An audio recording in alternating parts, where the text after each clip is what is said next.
आज एक तानाशाह देश पे है काबिज, जो उसको ध्वस्त कर देना चाहते हैं। आज देश में एक तानाशाह है जो इन परंपराओं को तोड़ने का काम कर रहा है। ये कहना है लोकदल के राष्ट्रीय अध्यक्ष जयंत चौधरी का, जो शुक्रवार आजमगढ़ में लोकसभा उपचुनाव के लिए समाजवादी पार्टी प्रत्याशी धर्मेंद्र यादव के समर्थन में प्रचार करने पहुंचे थे। उन्होंने यहां मोदी सरकार और उनकी नीतियों का विरोध किया। चौधरी ने कहा कि आज सबसे बड़ा ज्वलंत मुद्दा नौजवानों का है। बिना किसी से संवाद किए और बिना किसी से राय लिए फैसले लिए जा रहे हैं। भारतीय सेना में गांव-गांव से कई पीढ़ियां सेवा करती रहीं और कुर्बानियां दी, लेकिन आज देश में एक तानाशाह है जो इन परंपराओं को तोड़ने का काम कर रहा है।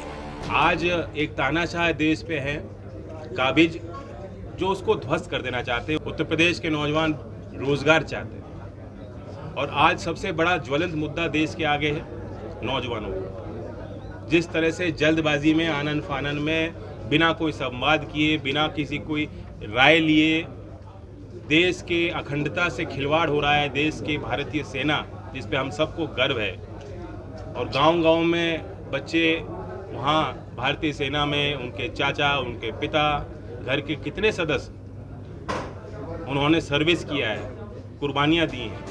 इसमें युवाओं से बात होगी। एक किसान का बेटा क्यों सेना में जाता है, क्यों भारत माता का नारा देकर शहीद हो जाता है। जिस दुर्भावना से ये सरकार काम कर रही है, उसका देश भर में जमकर विरोध हो रहा है।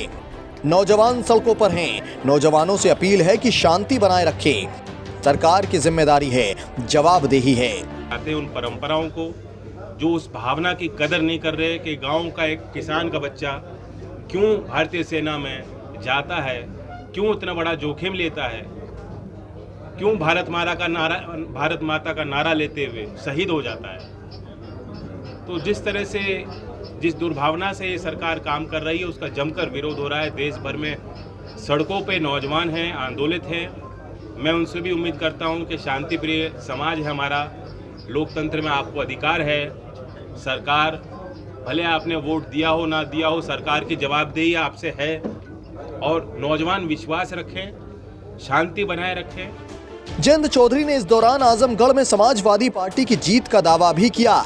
ये चुनाव में भी हम मतदाताओं से, आजमगढ़ के नौजवानों से अपील करते हैं कि आप एक वोट नौजवानों को दीजिए, एक वोट धर्मेंद्र यादव को दीजिए, एक वोट भारतीय सेना के सम्मान में, जो आज खिलवाड़ सरकार करने जा रही है उसके विरोध में दीजिए, भारतीय सेना के सम्मान में दीजिए।